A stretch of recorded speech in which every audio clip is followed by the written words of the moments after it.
All right, we're getting ready to get started here. As always, if you don't know, I'm Thomas with Believe in the Run.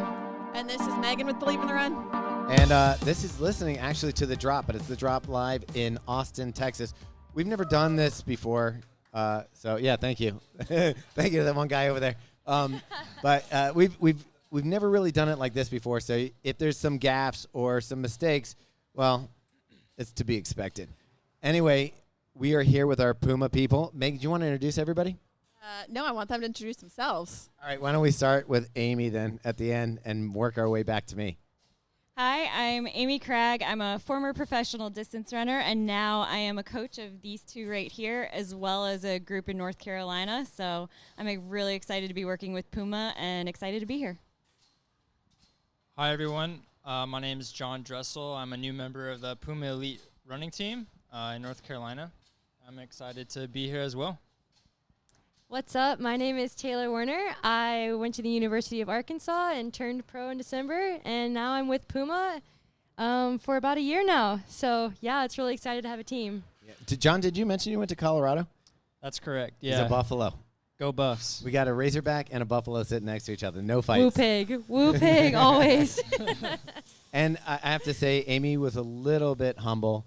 I mean, my favorite probably race I've ever watched was her in the Olympic trials in 2016, where you're running with Shalane, her teammate, and Desi was chasing him down like the Terminator. It was incredible to watch. If you haven't seen it, go back and watch it. We're probably going to ask her about it here in a second.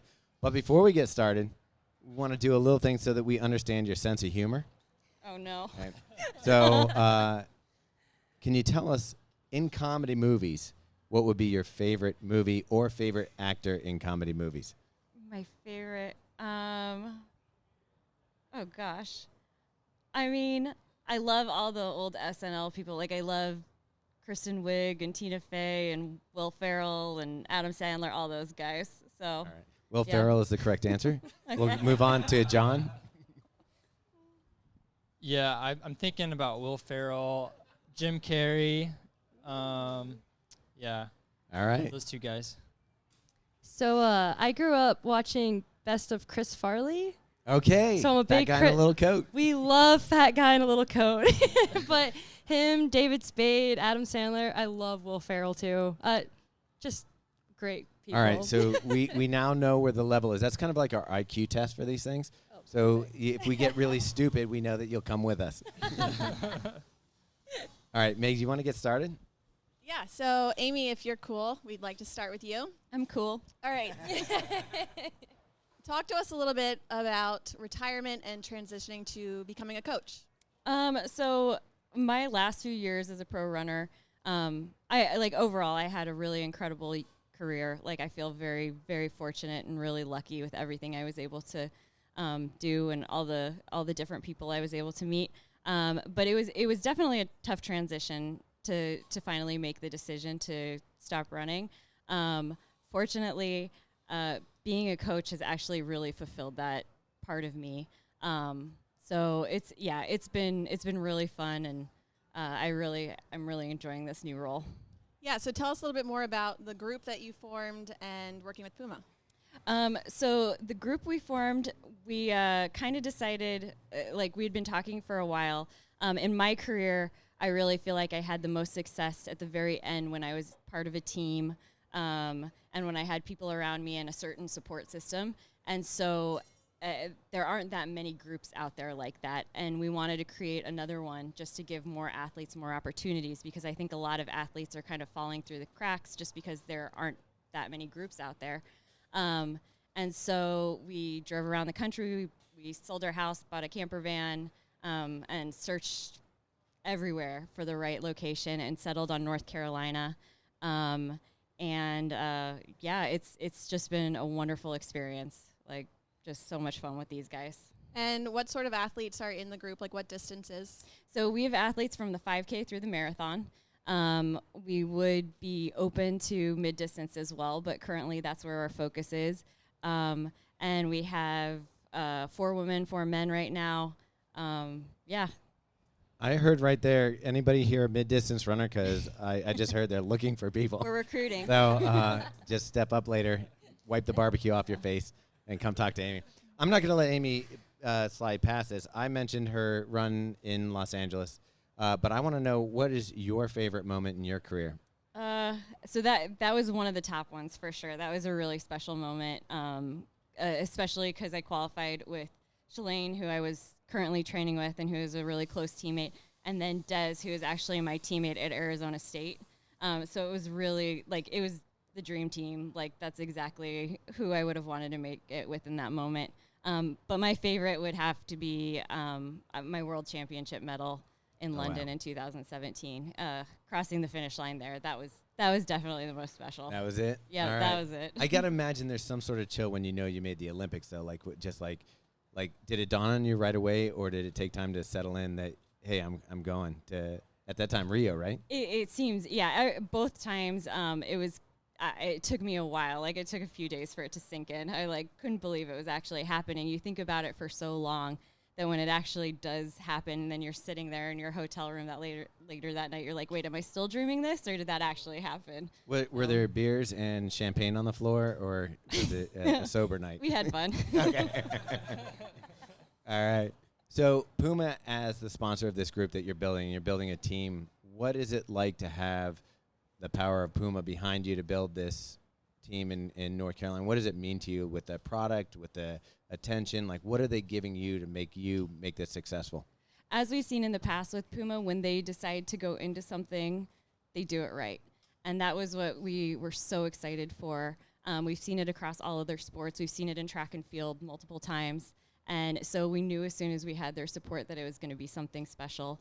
They understand what it takes to be a top-level athlete, and they want to provide all the resources that they can to help these guys reach their dreams, which is necessary at this level. So we're so appreciative. The gear has been incredible. Everyone has been so nice and so supportive. So, yeah, we feel very, very lucky. Awesome. Are you a shoe geek, or are you just like, hey, put something good on my feet and I'll run in it? Put something good on my feet. I love it all. So I can't ask you about foams and plates. And so No, but okay. I can tell you, I can basically be like, yes, it's good, or no, it's not. Yeah, all right. So I like that. they're all good. All right, cool. All right, let's now move on to John. Sorry, John, I had to interrupt you there, but we need it's a okay. little more.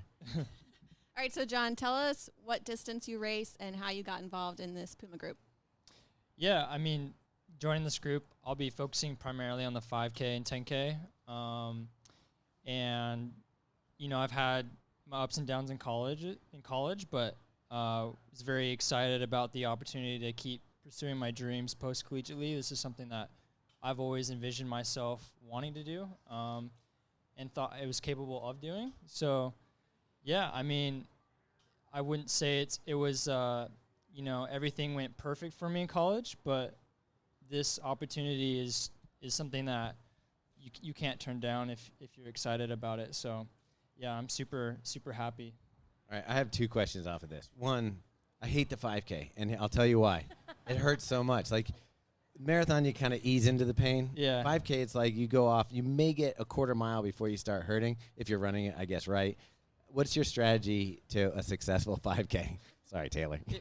Yeah, it's like taking the race by like 1 mile at a time. So, okay, you focus on the first mile, you know you're hitting the right pace, then it's like the second mile. And once you get the second mile underneath you, it's like, okay, all I have to do is compete on the last mile and then just race and get to the finish. So you're holding till the third mile. The third mile is like your sprint to the finish?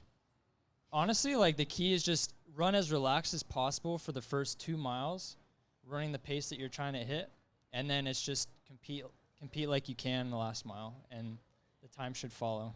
Yeah. Awesome. Are you a shoe nerd? Yeah, I think so. All right, so tell us, what is your favorite Puma shoe that you're running in? As of right now, it's got to be the Deviate Elite.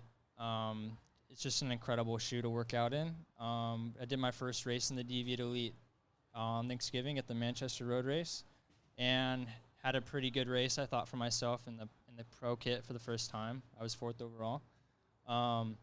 The only other shoe I've ran in before that with a plate in it was the 4%, and I thought the Deviate Elite was better than that. It's just super comfortable ride, super responsive, really lightweight. So I'm excited to try the Fast-R when it comes out.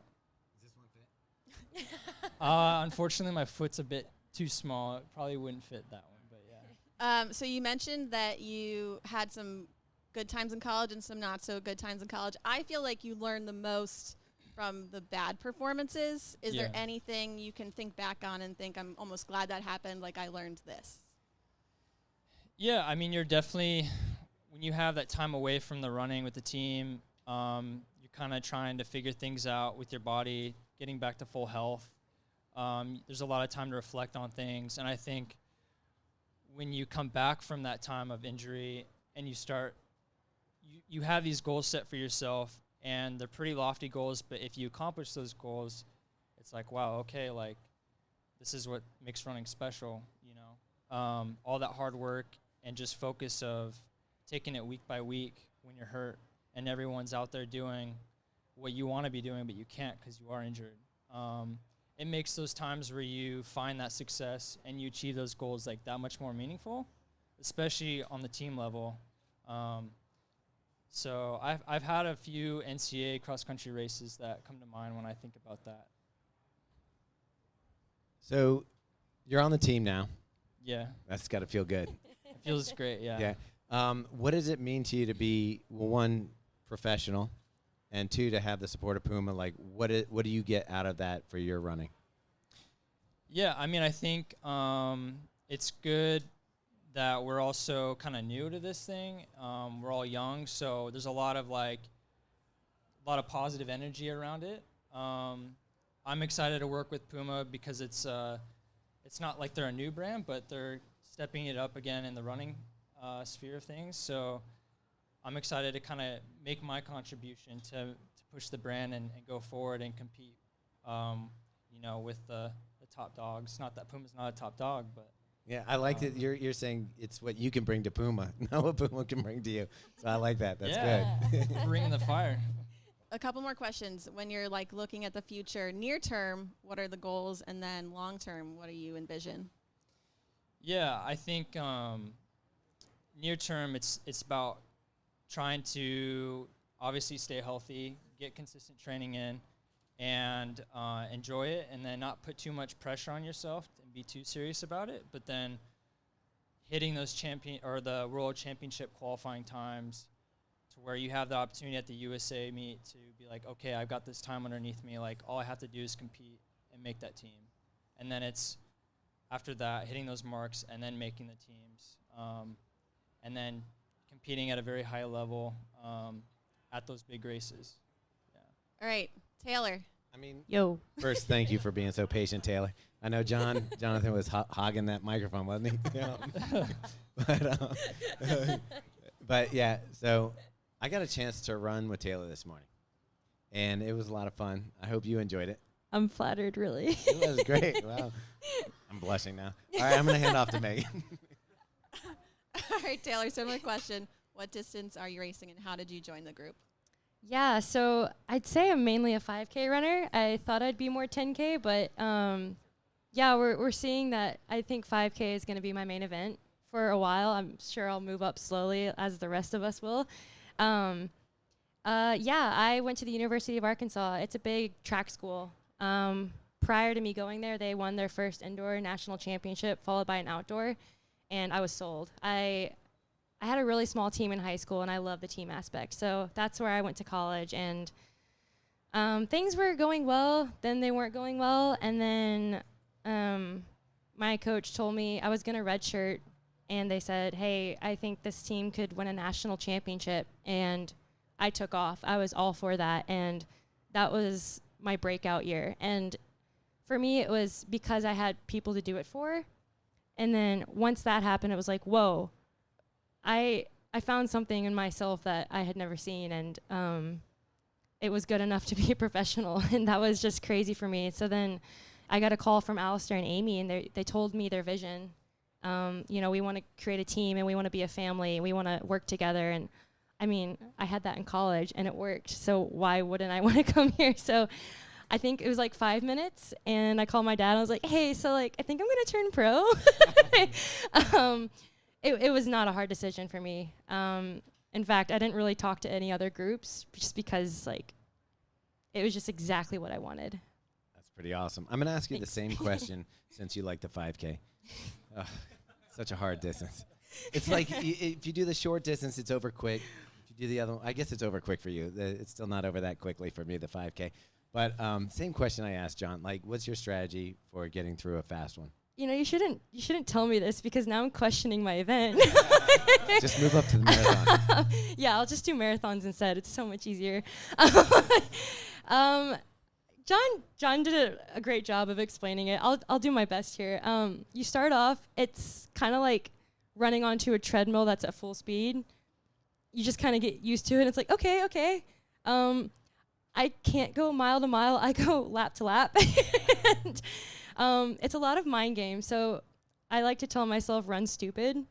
So it's like, oh, I just got done with one lap. Well, okay, 11, I can do that. It's not as bad. And then it's like, okay, you get through that mile. Oh, now it's like 6 laps. Okay, that's easy. You get K by K. It's just, for me, it's breaking it down in crazy ways in my head. And next thing you know, you have 3 laps left. And it's like, okay, 1 more lap. And then it's 2 laps to go.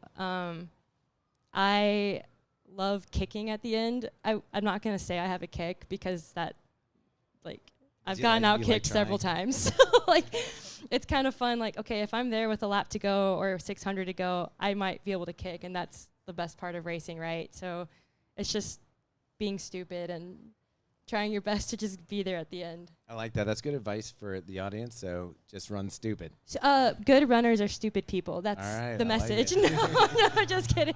That's why I suck so much. Yeah. Low IQ. Yeah. I got to get dumber. Yeah. All right. Okay, so we were chatting earlier, and we were talking about numbers. So I feel like maybe you are the shoe nerd of this group. I don't know. John's impressing me over here. I may be using the shoes the longest. So Amy's pointing at John. You don't have to answer the next question. Okay, but what shoe are you training in? Is it the Deviate Elite 2? Yeah, so those are mainly our workout shoe. I love them. So I have the luxury of not having anything to compare them to, but I've had no issues in them, and I recover so fast off really big workouts. I mean, I can get 7 to 10 miles of work in, and yeah, I might be able to do a workout 2 days later and feel all right considering what we had done, and that's incredible to me. And then, yeah, an everyday shoe. We actually have the Deviate Nitros. I have them on right now. I love them because they actually have a plate in them. So if I want a good, fast, long run, that's really nice to work out in because it's a trainer, but it's also a high-performance trainer, which I've never had before. And then all the new shoes that we've gotten, I use the Eternity and Velocities a lot. The Velocities are like a sock on my foot, which is so nice, especially for doubles when I'm just absolutely slogging. And then, yeah, the Eternities I love as well, just because they have a little bit more support. I have a wider foot, which is really nice too. And I can't complain. I love all of them. I'm not picky. I'm not a super shoe nerd, but I like my shoes. Okay, you just made Jared stay when you said you had a wide foot because Yeah. Jared is the resident wide Yes. foot expert. Yeah. Cheers. You mentioned you could recover quick. I'm curious, what are you doing in between your runs? Oh gosh, sometimes it's like a competition in my head. I'm a very competitive person, so I get competitive with myself. Honestly, Netflix is the ultimate recovery method. So you really do live the dream, like you're running and then you're napping. I mean, not to brag, but yeah. That's amazing. I'm really big into food. I love cooking, I love baking, and I love optimizing that, eating this ratio after, which I probably don't do it right, so don't ask me for details, but just all that kind of stuff. It's really fun, and I get competitive with my sleep, so I wake up and it's like, okay, what time did I fall asleep? How much deep sleep? I don't know, just stuff like that. Just the basics, though. I don't want to get too detailed with all of it for myself because it can get annoying, but just kick it old school. I'm going to ask Amy a question based off that. So you have athletes now that you're responsible for. You're helping them train. Are you looking at their data? Are you looking at how much they rest, how much they, before you give them a workout? Or is it just like, hey, let's go old school? So we don't have a spreadsheet or anything, nothing like that. But it is a constant communication with the athletes, seeing how they're doing, seeing how they're feeling, constantly reminding them just to stay on top of things like massage and chiro and sleep and hydration and all the little things. It's exactly what you would think. It's just like stepping it up a level so you're always on top of it before it can become an issue. But then within that, yes, like there is a flow to training. It's if we have a bunch of people show up and they're all just like feeling banged up that day, then we might push something back. Ease it off. Yeah. It does sound like the dream, though. I just heard massage, Netflix, Not couple that hard kind of workouts. massage. Oh, it's a painful kind. It's a painful massage, yeah. Awesome. Hey, do you have more? Yeah, so Taylor, tell us near-term and long-term goals. What's coming up? Yeah, so last year was a bit of a rockier year for me. I started doing the professional training about this time last year, and we kind of made it into a mini season. And because of that, I think mentally I got a little frazzled because now we're condensing like a whole fall into a month. And it was just hard. A lot of it was on my own, and I think when the opportunity presented itself and I was in really good shape, I missed it because it's just hard to wrap my mind like, hey, you're there. And it's like, I don't think so. But so that's what I'm really looking forward to this year is I have a full fall. I have got good teammates around me, and yeah, things are going really well. So staying healthy obviously is a big one, but I have some big goals I want to do. Obviously everyone looks at times. It'd be cool to get PRs, but mainly I'd love to make a team, and I'd love to just have a good race at the championship meets this year. Like, that's huge, and that's something you walk away with and you remember for the rest of your life. It's like Amy at the Olympic trials. So that's the big goal, is walk away thinking, yeah, I optimized every opportunity I had, for sure. Yeah, I love that. Well, we're going to let you guys go eat, and we're going to bring in the biggest shoe nerd probably in the building other than us, which would be Todd Falker, who is the PLM product line manager for Puma. Guys, thanks so much, and we're going to roll. Thank you.